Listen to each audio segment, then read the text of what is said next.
Well, guys, today I've got a really, really interesting guest, Dr. Costanza. It's a pleasure to have you here, to be able to interview you, to talk to you.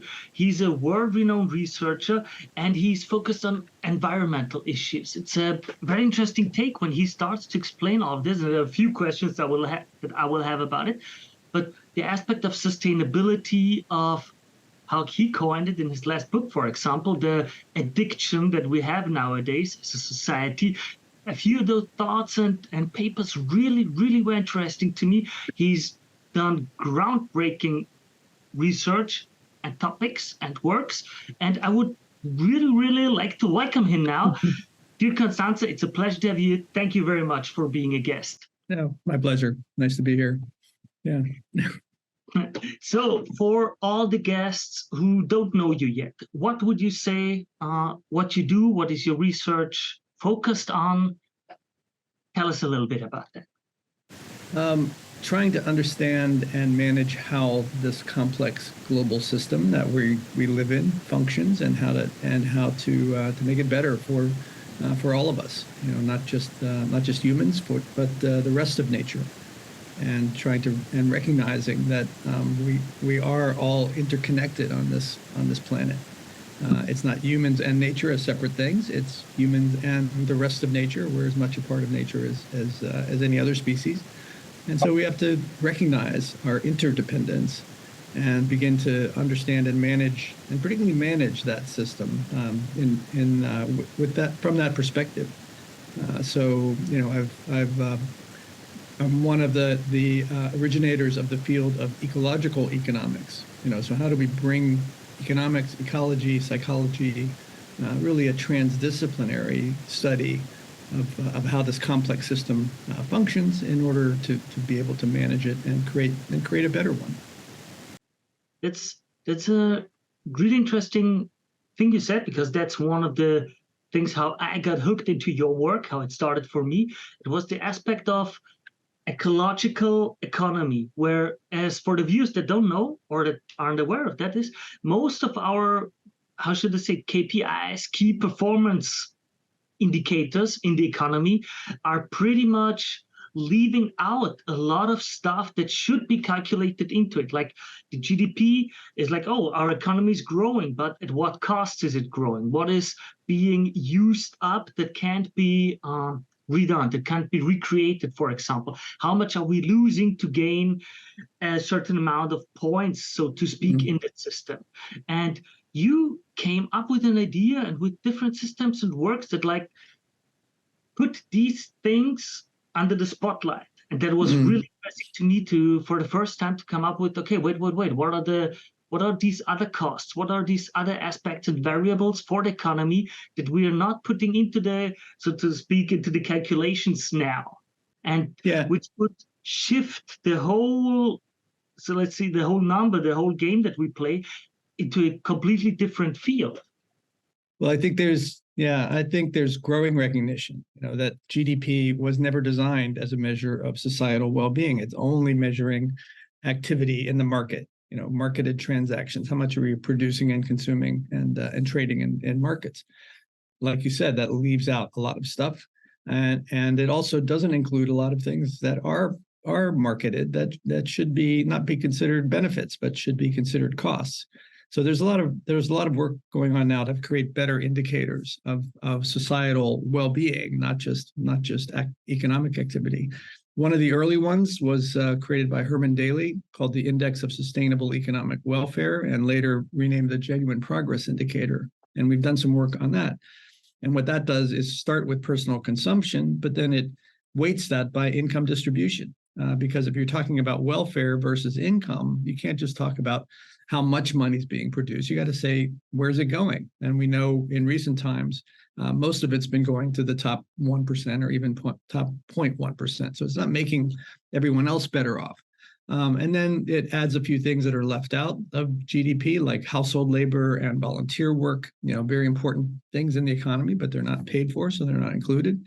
And then it subtracts a bunch of things that shouldn't be counted as positive. The cost of crime. We don't want more crime. But if there's more crime, you need more police, you need more security devices, et cetera. We don't want more pollution. We don't want more climate change.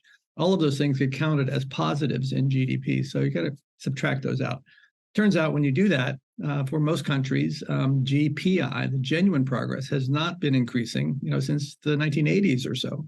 It's been outweighed that GDP has been growing, but income inequality has been growing, environmental destruction has been growing, and so those cancel out the positive aspects of GDP growth. And so we haven't been making genuine progress really for decades now. And I think that's just one indicator of societal well-being. It's not that still leaves out a bunch of things as well.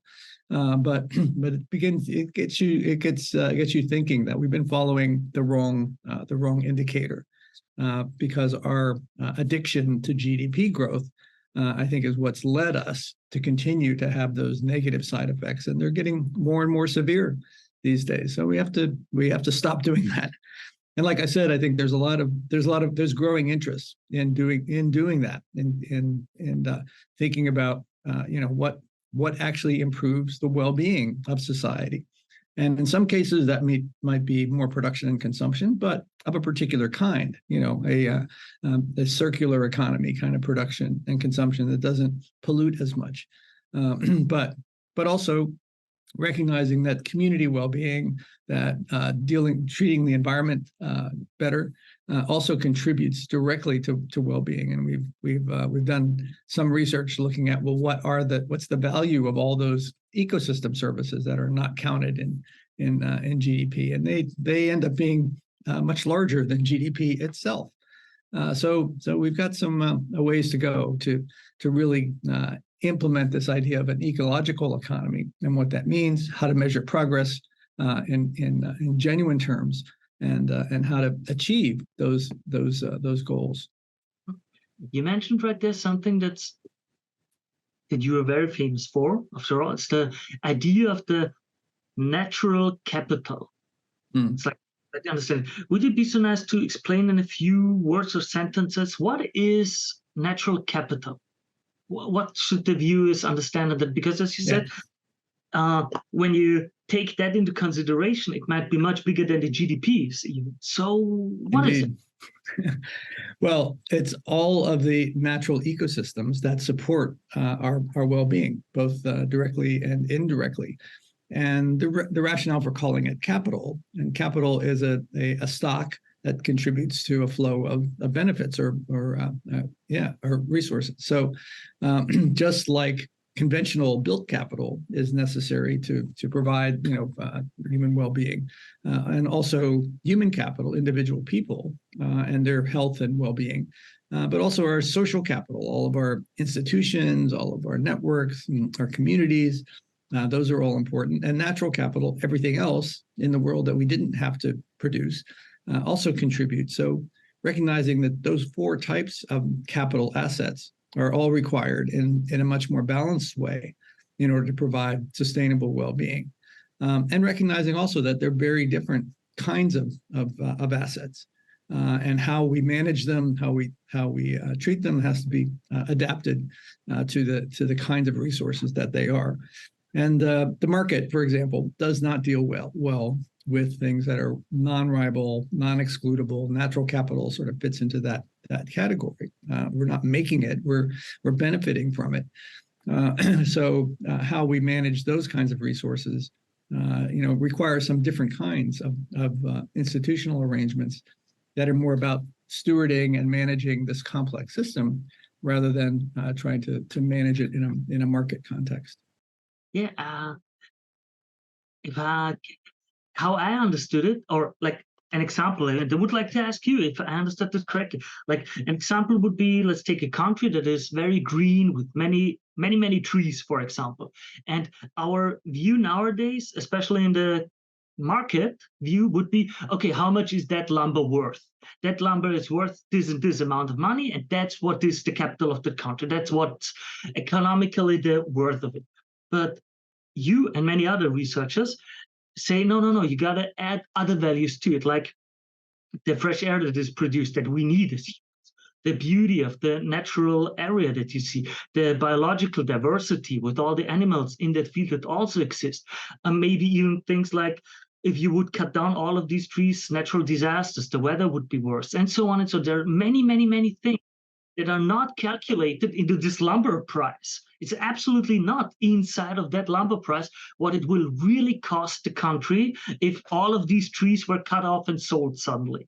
Like, Right. I know it's a bit That's of a naive example, but is that the correct take on what you mean? yeah. Well, there's a difference between the capital and the flow of benefits, and that flow of benefits is what we call ecosystem services.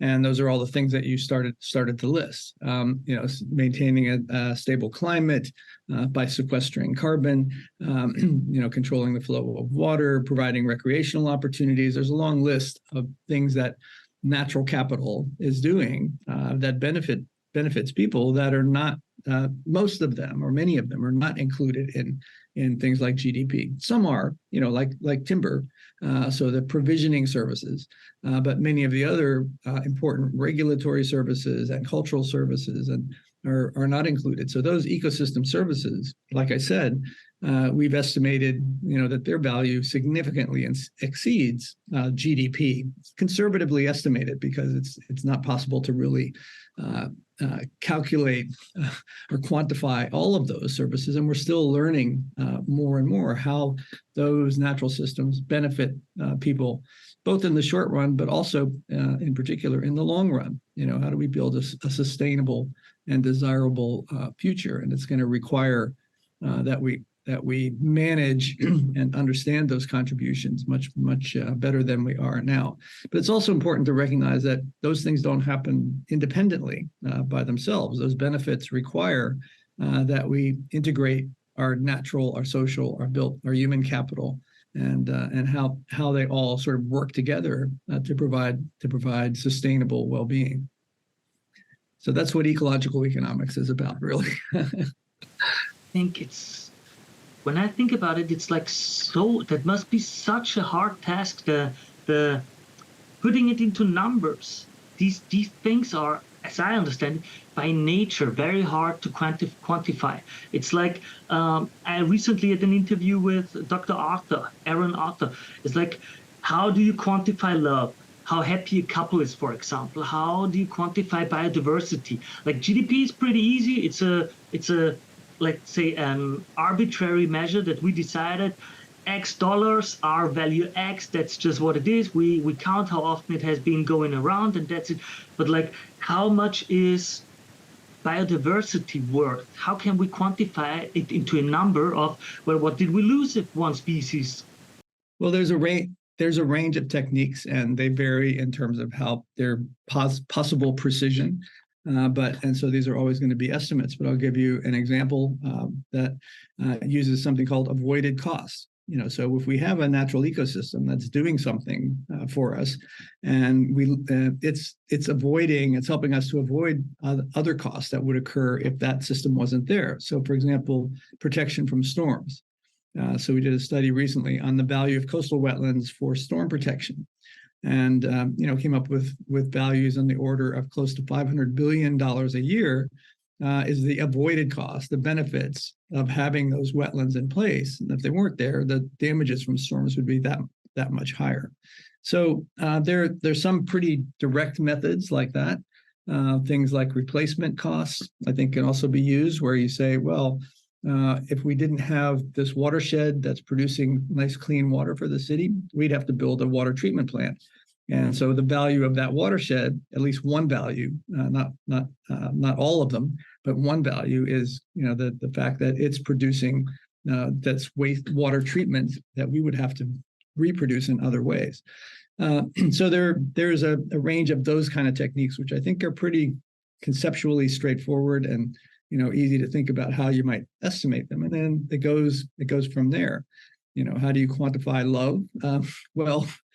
There are surveys that people do, on subjective well-being. How happy are you? How satisfied are you with your life? And I think that satisfaction comes from a whole range of things that affect people, not just all of these biophysical or cultural things, but they're personal relationships. And they find that this in the field of positive psychology, which tries to study what actually does affect people's sense of well-being, that personal relationships, community interaction, those relationships are really highly important to people's sense of satisfaction. And you can measure that, at least in relative terms. And they've been doing a lot of research along those lines as well. So it's not like these things are impossible to quantify. They can be estimated in various ways. Recognizing that you're never going to get the answer. You're going to get an approximation. But I think those approximations can really help us to understand what does contribute to well-being, and at least in relative terms, and how to improve it. It's an interesting take because just one of my experiences is talking with entrepreneurs or people who own businesses, and I help them with consulting a bit and everything because it's like in my niche. And a few of those talks were about, okay, how can I make my employees happier? And then it's how much does it cost and how much more profit do I make when the people are happier in my team? And it's like hard for them to get like, okay, if I invest 10,000 into my employees being happier, do I make that money back? And like that's why I thought of quantifying is hard. How much money is it worth to invest into this topic? And the second thing you said, it's very interesting that you took the water treatment plan as an example, because the weird thing would be GDP would be growing with that money and with that water treatment plant, because you would need more money, you would build that thing, people work there, they would get, and so for the GDP value, it would be better and it would be growing if those natural resources weren't as available as they are, which is, of course, kind of crazy if you think about it, isn't it? So that gives you, another indication of why GDP is not a good measure of societal well-being. It's only measuring how much marketed activity, like you say. So if we had to build a new treatment plant, GDP would grow, but our well-being would not improve. And that's true for many other things as well. Like take pollination services of bees and other insects. So if they all disappeared and we had to pollinate all of those plants by hand, for example, it would take an army of people out there pollinating plants, and that would employ a lot of people. That would improve GDP, but it's not going to make life better overall. So it just emphasizes the need to get beyond GDP as our primary goal. But I think we are very much stuck in that mode of thinking. Like you mentioned earlier, I think we are in a sense addicted to or locked in to the current system because of all the positive feedbacks and all the policies that are dependent, policies and institutions that are dependent on GDP growing. So how to break out of that addiction?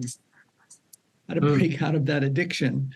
I think is really one of the key problems that we're trying to address now. First of all, recognizing that it is an addiction, and that simply pointing out the problem and even pointing out the solutions is not necessarily enough to get behavior to change. You got to take a more nuanced view of what's actually underlying that behavior and how to modify those and what kind of therapy really is going to be effective in making those behavior changes. I would like to ask you something there, because I'm of the younger generation, yet not completely young, I know, but from the younger generation. I'm curious what you think, since you've been researching this for many, many years by now. What is your personal take on how it has developed over this time? Because if I compare it, like for 100 years ago, we didn't even consider environmental issues. On the other side, like the ozone hole, and the world got together and found somewhat of a solution with no FCKW anymore. Like we took care of some things, even if they're too slow. Do you think that over the last 30, 40, 50 years that we've developed into the right trajectory, even if too slow maybe, but that there is hope that people understand the research that you and others make and the issues that we face, where it's like, just a big oil tanker that has slowly to change course? Or do you think, no, it hasn't gone into the people's brain at all how important it is, and that we're still at step number one with, as you say, we only care about GDP and people don't even understand yet that we have to move past it? Like, where do you think we are as a society? Well, that's a good question. And I think these kinds of societal changes happen as tipping points. They don't happen as a gradual transition necessarily. You know, there's a slow buildup and then there's a sort of rapid transition to something different. That rapid transition could very easily be to something much worse. You know, so historically, societies have collapsed, you know, because of resource depletion, because of political turmoil for various reasons. So I think our challenge today is to make that transition happen in a more positive way. And I think there is a growing recognition, as I said, especially among young people, that we're headed in the wrong direction. And we have to fundamentally change the way the system operates, not just tweak it a little bit, you know, but say, okay, we need a whole new set of goals for society. And I think as far as therapy is concerned, some of the work that we did was comparing, you know, what works at the individual scale to overcome addictions, and what could we learn from that might apply to the societal scale. It turns out that one of the most effective therapies is something called motivational interviewing, which starts by not confronting addicts with the problem. It starts by engaging them in a discussion of their life goals. You know, what do they want to achieve with their life in a few years in the future? Take them out of the present circumstances and say, what are your goals? Once that's been established, then you can argue, well, is what you're doing now helping you achieve those goals, or is it headed in the opposite direction? And it can help to motivate the very difficult changes that have to be made to overcome the addiction. So the obvious analogy at the societal scale is, how do we create, you know, alternative societal goals? How do we create a shared vision for where society really wants to go? And I don't think we've done that yet, although there are some interesting things headed in that direction, like the UN Sustainable Development Goals process is definitely a set of goals that all countries in the world have agreed to, that are much broader than simply GDP growth, even though that's still one of them. But you know, it embodies, I think, a lot of the elements of a well-being economy. I think that people really want.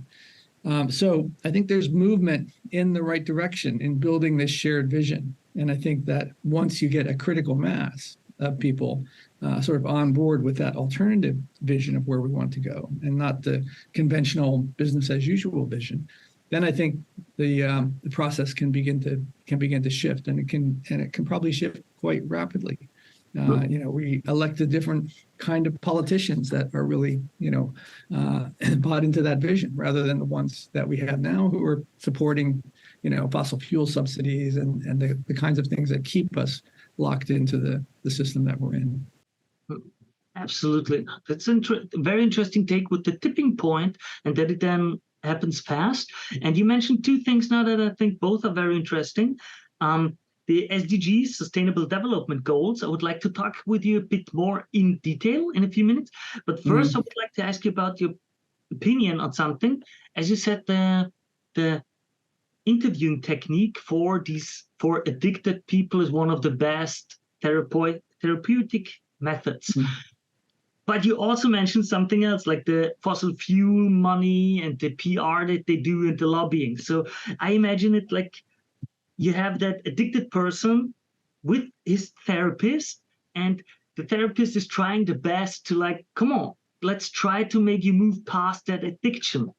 But you, at the same time, you have the drug dealer in the same room, being able to mess with the messaging the whole time, because lobbying is multi-billion-dollar business, to, like, as you said, to shift that narrative into somewhere where the addict does not stop his addiction. It's, after all, that's the money that's all been taken into account. What are your takes on that kind of issue? Are there anything, like, I don't want to be negative. I want to be an optimist. I want to have a hopeful view of the future. What do you think are measures or possibilities that we could do as individuals or as collectives to help get to that better future for us? Well, I think it has to be as a collective. I don't think there's anything that any one person individually can do. And I think that's the issue. How do we get a critical mass of the population on board with this alternative vision in order to change the political dynamics, to change the process, to overcome the fossil fuel sector, and all of the special interests that are keeping us in this addiction. That's going to take, I think, a civil society movement, or a movement of movements, as it might be called. So there are a lot of movements out there, but they're all single purpose movements. There's the climate movement, there's the social justice movement, there's they all need to work together. And there is an organization called the Wellbeing Economy Alliance that I've been helpful in getting started, that's trying to bring all of those movements together and to say, okay, how do we build that critical mass that says we really want to achieve a well-being economy? In order to do that, we have to overcome some of these special interests that are preventing movement in the right direction. And I think we can do that in a totally nonviolent way. I think you can it can apply political pressure and start electing representatives that actually do want to see that movement in that direction. What do you think? What would be the vision like? How can you imagine such an economy? What would it be like? I think equity is an important part of it, of course. It's like sustainability is important, of course. It's like how do you envision that? What are the differences between this addicted economy, between this where we say, okay, you know what, you need to make that money, you need to just watch it, GDP, profit over everything, and so on, and between that sustainable economy where we say, no, this is a form that can work long term and like not make less profit, because that's not the point. I know many people think, but it's not about making less profit or not caring about profit. It's about making a different kind of profit that is shared differently in society. It's exactly. And it's like, how could that be? I think it's a society. Yeah, I think it's a society where you're making more profit, but profit that is sustainable, and profit that is equitably shared, that actually improves well-being, rather than the profit that many corporations are making now, which actually reduces well-being. So I think one thing that has to come across is this new vision does not imply people are worse off. They may be consuming less, and they may be consuming less of the kinds of things that really are not contributing to their well-being, but they'll probably be better off, and their well-being will be higher. They're consuming, for example, clothes that last longer, rather than fast fashion, which has to be replaced every year. They're consuming better quality food, and not fast food that leads to obesity and other health problems. So I think quality will go up. And in fact, profits can increase in situations like that, even though the level of output can actually go down. So the details of what that world would look like, I think, are very important to communicate with the general public. And I think that's one of the missing elements too. How do you engage people in thinking about what life would be like in that kind of world, and why that kind of world would be better, would be happier, would be a higher state of well-being than the situation that they're in now, or where we're headed towards. Even though consumption levels might be lower, their well-being will be higher. How do you present that? So we've been working with filmmakers and others, that in ways that you can sort of present those alternatives in ways that engage people. Because in general, the way we've been doing that is saying, well, here's a list of the things that would be different. There would be less inequality. There would be more, life satisfaction might be higher, but list of bullet points. But that doesn't really engage people, I think. That doesn't make them feel, yeah, you need to see, well, what is that going to feel like? What would life be like? Am I really going to be happier in that kind of world? And so I think that's a challenge going forward. How do we present that? So, if we just had some blockbuster movies, that were set in this alternative and better future, I think that would help. But some ways to engage the general public, because that feeds back to, well, if you could do that, then you could increase to the critical mass of people that share that vision, that really want to see that kind of world created.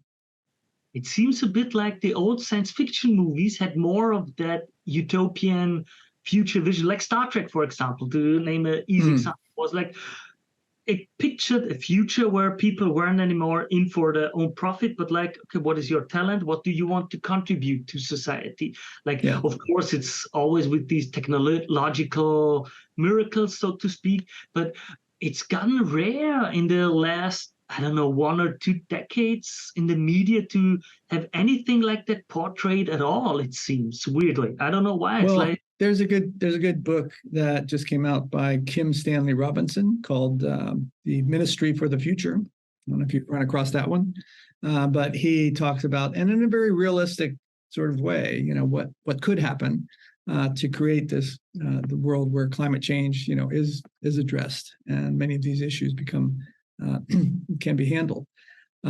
There was a film called 2040 that came out not too long ago, kind of a pseudo documentary about the future that sort of heads off in that direction. So there's the beginnings of, I think, a few of these kinds of efforts going forward. But I think that's what we need to really get to that tipping point. That's cool. And now I would, because we don't have time forever, I would like another question that's personally for me something confusing or worrying. You use the word of stewardship in your papers and in some of your works. And to me, it's always like a very curious question of nature is such a complex system. Like we still don't really know a lot of things. And the last few times, or like in these totalitarian systems, like in China back then, and in Russia and Soviet Russia, and also in Third Reich Germany, it's like someone with total power makes one mistake and the whole system gets troubled. How can we as humans become careful, observant stewards of something as complex as the world, even though in some kind of capacity we have to evolve as a society into this role? It's like, how do you think can we do that, and what should we watch out for to make as few mistakes that have as little consequences as possible? Well, I think we need to do it democratically, in the sense that we all do it sort of together, rather than autocratically, where, like you said, I think that often leads to disasters, because autocrats don't know how things work, and we need to involve the knowledge of the whole system. So the problem is, democracy is a great idea, and we ought to try it, and I don't think we have really tried it yet, or not very effectively. So how do we create a real democracy? How do we create, and there's ideas around what's called deliberative democracy. So instead of electing representatives whose election can be manipulated by special interests and political campaign funding and all of that, the way the ancient Greeks did it was through sortition, where they randomly selected representatives among the population, from a set of qualified candidates. And so there's no special interest that can influence those people. And it's a more representative sample than of what the whole population thinks and feels. And then you let those groups, like citizen juries kind of thing, let them deliberate on decisions. And with input from whatever experts, and information is required. It turns out that they, if they're given the authority to make decisions, they make much better decisions, or ones that really reflect what is good for the public at large, much more than the kind of decision-making process that we have in quote unquote democracies, and much less so in autocratic regimes. So I think we do need some institutional reform. The other kinds of institutions, I think, to manage natural capital are things like common asset trusts. And this idea is built on the ideas of Elinor Ostrom, who studied indigenous societies and said, well, they manage commons, they manage their common resources collectively in a way that's sustainable and that provides for the community in a good way. How did they do that? And she came up with a list of 8 sort of core design principles that seem to appear in all of these systems that people have evolved over time, and that did work. And so I think we can apply those principles to design new kinds of management systems. And it does require the sort of co-design of the system from all of the stakeholders involved, and they create the rules and norms and the ways of monitoring and enforcing those rules, so that they create sort of a win-win situation among all of the stakeholders. So they learn how to cooperate, and we know from several studies that if you can get cooperative behavior among competing groups, often it's much more beneficial than if they're competing against each other. Overcoming that threshold and getting the cooperation requires that they really deliberate and create the rules collaboratively themselves. But if they can do that, then I think we can steward and manage these natural systems together, as common assets rather than as private assets that we're trying to compete against other private owners to extract as much as possible. Instead of that, the primary goal becomes protect the asset so that it can provide all of the benefits that we now recognize those assets do provide for everyone. That's a very interesting take. I like that. You mentioned a few things that are very interesting there. So the jury duty, like being selected randomly, but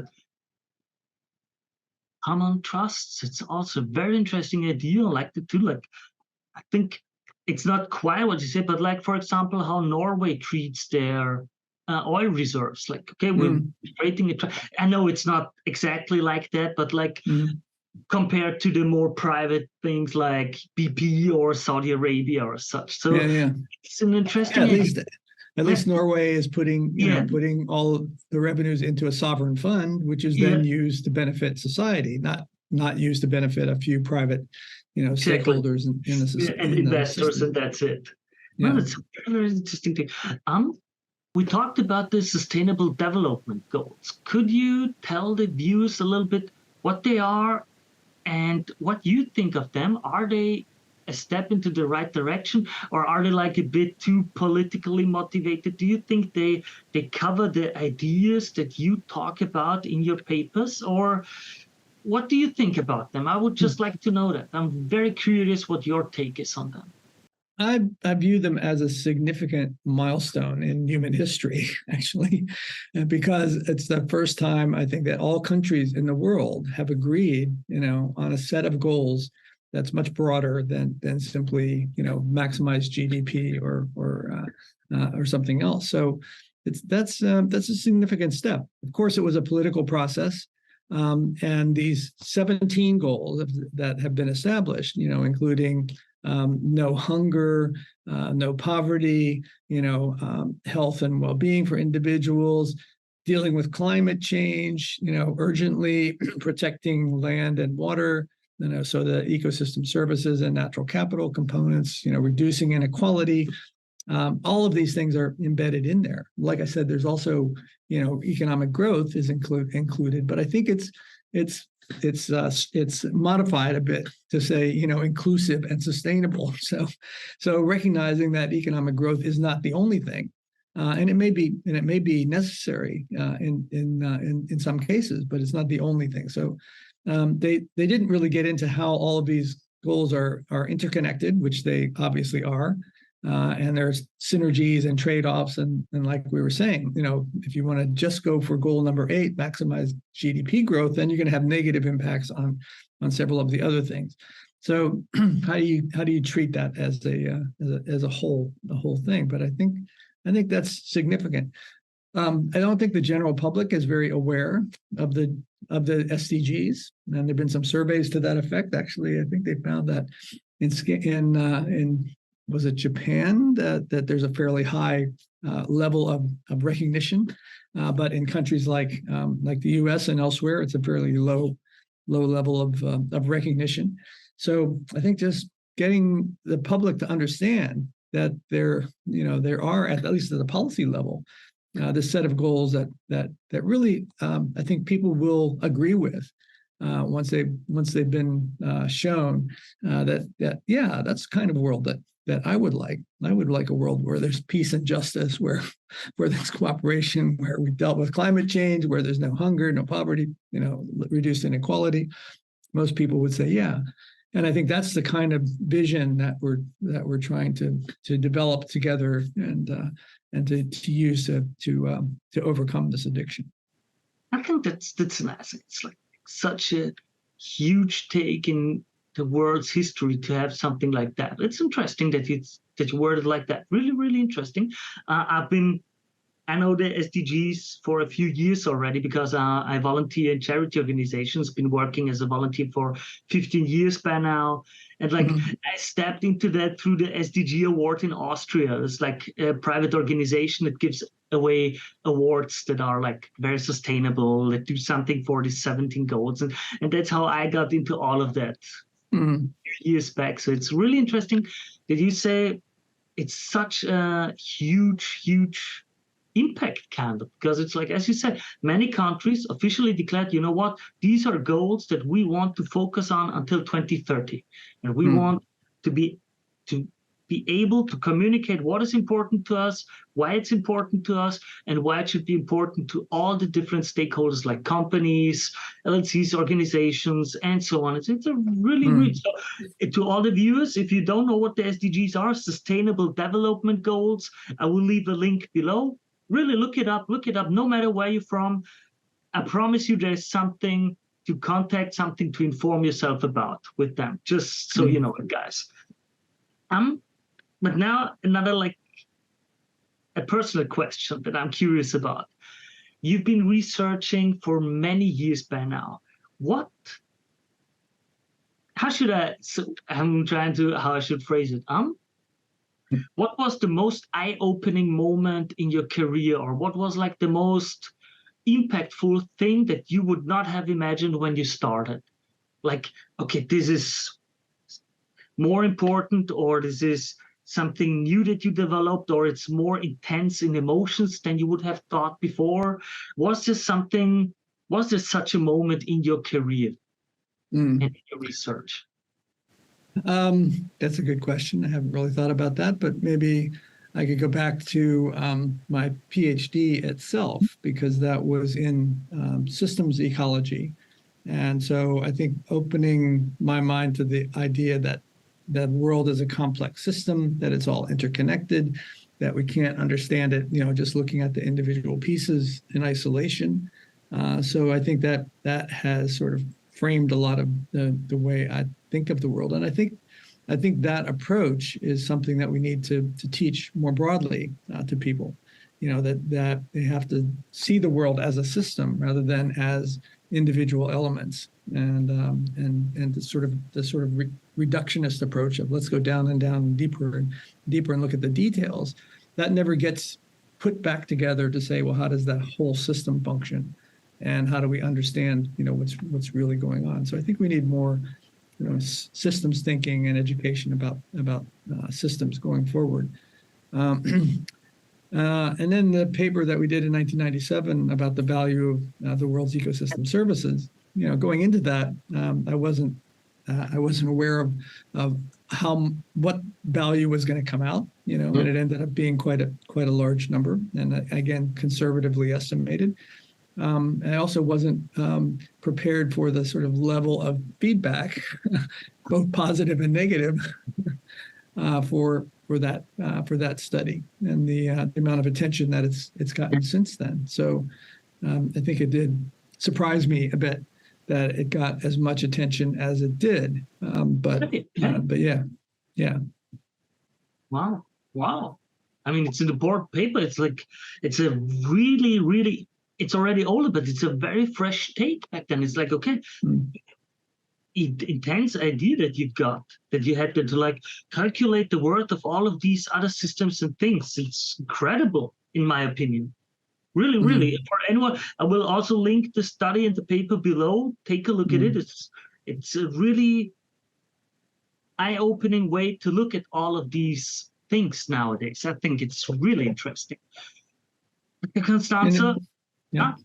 Go ahead. I sadly have to say it's getting tight. We don't have that much time left anymore. I thank you very, very, very much for your appearance, for taking your time for this interview. I thank you very much and wish you just the very best. Maybe you want to say something to the audience before we cut it off, but I want to really tell you thank you very much for taking the time to answer some of my questions. Thank you.